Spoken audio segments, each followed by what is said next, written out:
So there it is, and I would encourage you guys to do the same thing, honestly. I would not buy this game. I would refund my pre-order. I would not even bother with the beta at all, to be completely honest with you. It may not seem like it, but we have the power here. We got the changes we got in the Black Ops 7 beta and the full game because we held these companies accountable and spoke with our wallet. All you have to do is to fucking have some balls for once in your life and not purchase this shit every single year, especially this year. That's all it takes. I promise you, there are so many more productive ways, better ways to spend your time in life than playing this dog shit franchise that treats you like an idiot, that wants nothing from you except your money. They wouldn't piss on you if you were on fire, okay? Like, it's not even, I'm not saying anything wrong here. Ladies and gentlemen, I hope you guys have been doing well, and I just want to have a conversation to you guys about how we as a community impact Call of Duty. I'm not trying to send hate, be negative, or be positive. I'm just trying to have a conversation with everybody in the Call of Duty community, to the people that are defending and believing in Modern Warfare 4 and what Infinity Ward's doing this year, to the people even hating on the game already without playing it. By the time this video is uploaded, you guys will probably be seeing gameplay from Call of Duty next. And I just want to talk about how we as a community need to get on one page. We need to pick a side, you know, because a big problem that I have with the Call of Duty community is how divided it is. And I want to get this off my chest, all right? Because with BlameTruth's newest video, I'm kind of feeling the same thing, right? And I the last part that I showed in the intro, he basically says to speak with your wallet and your time. Don't buy the newest Call of Duty game. Don't play it. Maybe, in my opinion, try it out for the open beta. And if you have an early access code, try it out. But I feel like what the bigger thing that he was trying to get at is the fact that if you have felt wronged, rug pulled, you felt disrespected, or you felt like you got shat on by Activision and anything that's happened with Call of Duty, either with Modern Warfare 19, Warzone, Black Ops 6 and Black Ops 7, fuck, even Vanguard as well. If you have felt wronged by Call of Duty and you're still giving them your money, still giving them your time, I feel like that does not help with trying to make Call of Duty better. And it's really got me in a crossroads here, because I want to see Call of Duty be good. I want to see it be successful, and I know how good it can be. And, you know, obviously these videos that I make, that my friends make, like the Rick, Bully, videos like BlameTruth and T-Dog make, they definitely have an opinion, and their communities reflect that opinion and those frustrations, those criticisms as well. But I really don't think, you know, Call of Duty can get any better if us as creators, but also more importantly, us as Call of Duty players in the Call of Duty community, if we have felt wronged for so long, why do we go back and give them our money, you know? And it is very true when it comes to the statement of, if you affect their wallets, if you affect their analytics when it comes to, you know, the newest Call of Duty game, things will change. And we saw that with Black Ops 7. I mean, they gave us open matchmaking, and no matter if you believe it or not, they still did it, right? They marketed it, they advertised it, they talked about it in a way that made people have hope, right? And this time around with Modern Warfare 4, they're doing the complete opposite of it. They're beating around the bush constantly about matchmaking internally. Two big problems that I brought up in my most recent video about the entire ordeal with the Call of Duty community manager and Call of Duty making their SBMM and EOM matchmaking tweets in that entire thread.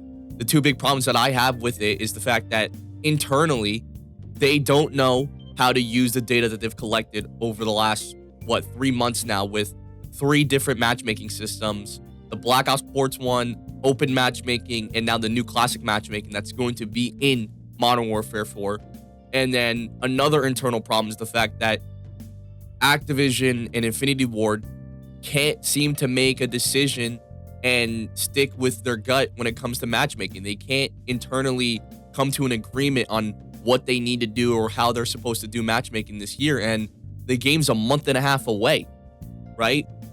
But the bigger thing that I'm trying to get at is that if you have felt wronged, if you feel like you've been disrespected by Activision, by Call of Duty, by the devs, then why do you still buy and play Call of Duty, right? Is it the fact that you still actually enjoy it and you're just very angry, you're very mad, you're very hurt, or do you still buy and play it because you have some level of hope and nostalgia, right?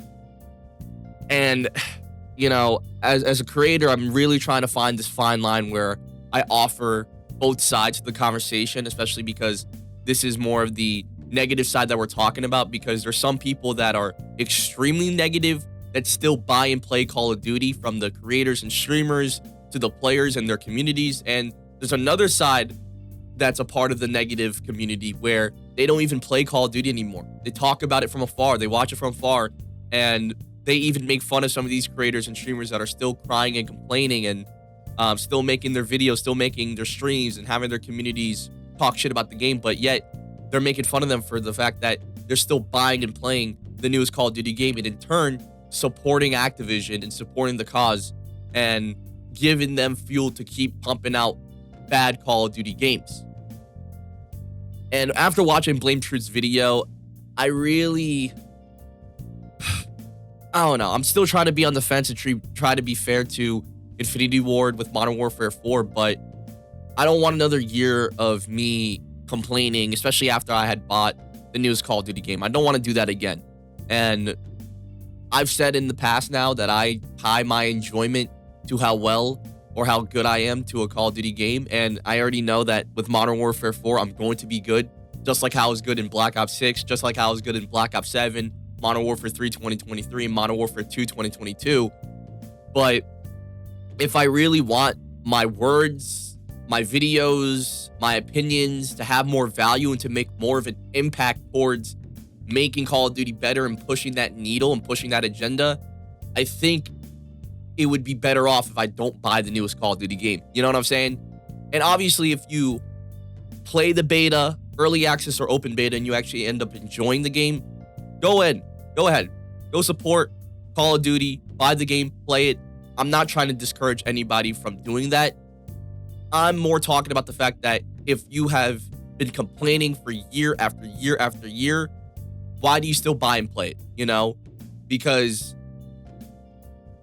it's been the same result where people either get rug pulled, they get affected by an update or a change, they don't like something, and it's mainly due to the fact that it's a part of the big four: content, gameplay, matchmaking, anti-cheat. And I feel like everybody in the Call of Duty community that's complaining about Call of Duty and still playing it could definitely complain about it without having to buy and play it. You know, I don't think anything has changed or has granted any change with Modern Warfare 4 and Infinity Ward this year, especially after the entire matchmaking debacle that they had literally like a day and a half ago, 2 days ago now, right? So my whole thing that I want to talk about in today's video, I want you guys to answer in the comments, is the fact that if we want to see Call of Duty do better and be better, why in the negative side, in the negative part of the community, do you guys still buy and play Call of Duty, right? I think there's zero excuse as a creator if you mainly are making negative content to continue to buy and play the game. I feel like saying that, oh, I'm a Call of Duty channel, I need to play the newest Call of Duty game, is just a cop-out. And I think that shows that, your words, your videos, all that shit don't really matter because you're still supporting it. And, I think I'm really at that point where I'm not going to buy Modern Warfare 4. I'm not going to play it after it fully releases. I'll try out the beta. I'll get my gameplays. But after that, I'm not touching the game. I'm not buying it because I simply cannot trust Infinity Ward and their vision with Modern Warfare 4. And I'd rather talk about the game in any light, which is still offering both sides of the story, which I'm doing right now, because like I mentioned earlier, there's two sides to everything. And more importantly, even for the negative side, there is a group of people that are very negative, that complain all the time, that still buy the games. And there's another part of that group where they complain about it, but they never buy and play the games at all, right? I just feel so divided because, you know, a lot of criticism that I get, my friends get, it's basically that, and I completely understand why people are negative towards that, you know, towards us for that exact reason. Because how are we actually truly pushing the needle to making Call of Duty better if we, as YouTubers who primarily make content criticizing the game, how do we even move the needle to making Call of Duty better if we're still out here streaming the game or streaming the newest game and playing it and buying it, pre-ordering it, all that jazz, right? And it's not even the fact that they're wrong. I don't think any of us are wrong. I feel like all of our complaints, all of our concerns, everything that we have talked about in our videos and on our streams are completely valid and they've been correct. I mean, we ended up being correct, you know, with the matchmaking debacle as well. That happened a couple days ago on Twitter, but, you know, seeing BlameTruth's video, seeing the response from his community to my comment, he even dropped a like once again. That entire comment blew up. I'm really considering just, you know, speaking with my wallet this time around, because it's been done before where you don't have to buy and play the game to have a valid opinion to be correct. And if I really want to make an impact towards Call of Duty and really make an impact with my videos a lot more and subsequently hold more weight with my words and what I have to say in these videos, then I think it's pretty good if, you know, I just don't buy and play the Call of Duty game. A big thing that somebody brought up is that they consider Call of Duty players who still cry and complain about the game and still buy and play it, they consider them Call of Duty shells. And that's like the thing that I don't want to be considered, bro. I don't want to be called a Call of Duty shell all because I bought and played the newest game and I'm still complaining about it, making certain videos, all that jazz. All in all, though, let me know in the comments below what you guys think, you know, the negative part of the community should do. Should people still be complaining about it and buying and playing the newest Call of Duty game and giving it a shot through the beta and stopping at that if they don't enjoy it? Or if you're a part of the negative community and you've been fucked over time and time again by Activision, by Call of Duty, what are your thoughts on people still buying and playing the game, yet still they're complaining and crying about it? Do you think they add more fuel for Activision to keep pumping out bad Call of Duty games and in turn making bad decisions? Like, this entire conversation could go anywhere. And I really just want to see what you guys think, what you guys say, because I think it does matter what we do, not as just only like players, but also what we do as a creator with our videos, especially after, you know, all the complaint videos are going to be happening, right? All the critic videos are going to be coming out in the next couple months, next couple weeks, next couple days. So yeah, but all in all, appreciate you guys' time. Hope you guys enjoyed, and I'll talk to you guys next time. Peace.